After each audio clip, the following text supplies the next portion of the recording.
hein, où on en est. Alors,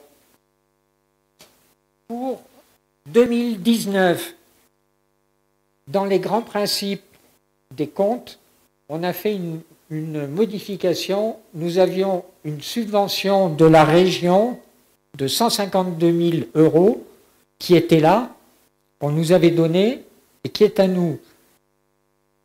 Mais au vu de tout ce qui se passe, les subventions, l'État essaye de les récupérer. Et ça se passe ailleurs. Donc, nous l'avons mise en amortissement du terrain Les Fougères. Et petit à petit, elle disparaîtra. Je vous montrerai après sur le tableau. Hein. Là, je fais que des généralités. Ensuite, le problème du forage. Heureusement, nous avons très très vite demandé un emprunt de 100 000 € à notre banque traditionnelle, mais qui nous a fait des conditions complètement anormales. Et on a obtenu ces 100 000 € avec la Société Générale à des conditions très basses. Heureusement qu'on l'a fait très vite. Et dans la même foulée, on a obtenu 200 000 € de l'État par notre banque traditionnelle, puisque ce n'est pas elle qui prend le risque, c'est l'État, sauf pour la banque un tout petit peu. Le terrain Les Fougères, j'y reviens, on va l'amortir sur 30 ans. Et on a déjà fait 1 ou 2 ans. L'effectif moyen, ça aussi c'est très important. En 2018, 23 personnes. En 2019, 22 personnes. Et déjà l'année dernière et l'année d'avant, je disais attention, on a une grosse masse salariale. De plus, dans l'année 2019, il y a eu le prélèvement à la source. Et qui a fait le travail? Ce sont les entreprises. On collecte vos impôts nous-mêmes et on les rend ensuite à l'État.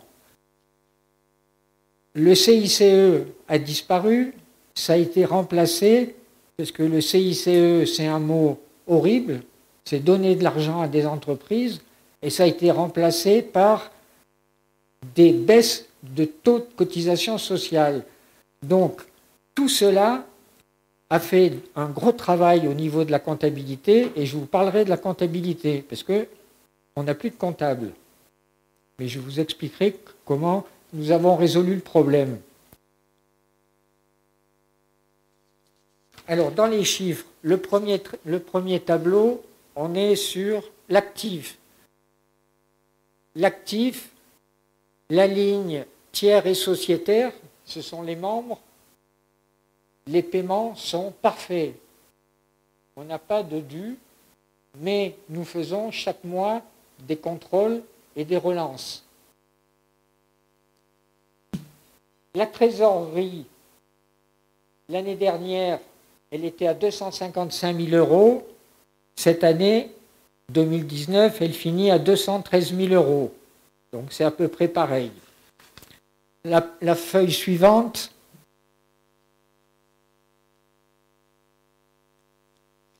Le passif. Donc, un résultat de moins 3 000. La subvention, vous la voyez, elle baisse et elle va baisser d'année en année. Et là, il n'y a rien d'autre. La page suivante, le compte de résultat. Clubhouse. Là, c'est facile, vous voyez la différence d'une année sur l'autre, mais je vous donne le taux de marge. Bénéfice brut, 69%. L'année dernière, on était à 70%. Donc, ça montre qu'il n'y a pas de coulage et c'est un bon taux de marge. Au ProShop, on a un taux de marge à 35,5. L'année dernière, il était à 37,8. La baisse s'explique simplement qu'on a décidé d'arrêter la vente des clubs et du gros matos, où on avait du mal à se positionner vis-à-vis de la concurrence. Et en plus, ça gonflait le stock en valeur.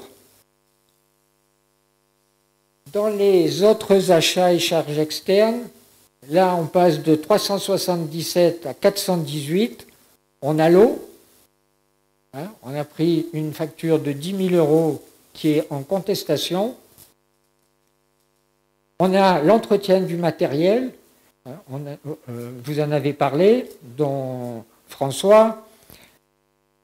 Et nos frais de compétition qui sont restés toujours au niveau de 65 000 euros pour l'année. Et la ligne dotation aux amortissements, qui elle a progressé, elle est à 168 000 euros. Et je vous en parlerai quand on arrivera au résultat final, parce que dans l'analyse des banquiers, ils ne regardent pas que le résultat final.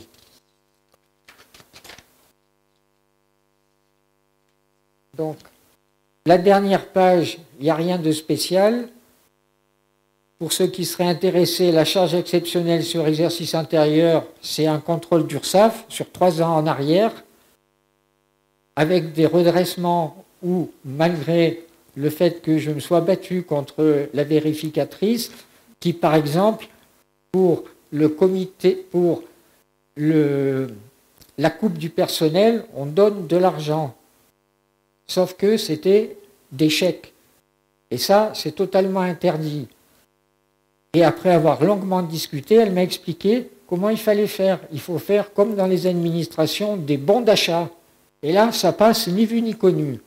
Donc, Virginie, là, pour cette fois-ci, vous y pensez bien, hein, c'est fait.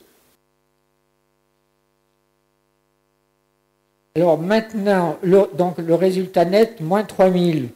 C'est comme l'année dernière, on boucle. Dans une association, il faut éviter de faire des résultats et donc investir pour qu'on n'ait pas de retombées. Car je suis allé à une réunion spéciale à Paris avec les présidents de ligue au sujet des associations qui font l'objet de contrôles fiscaux.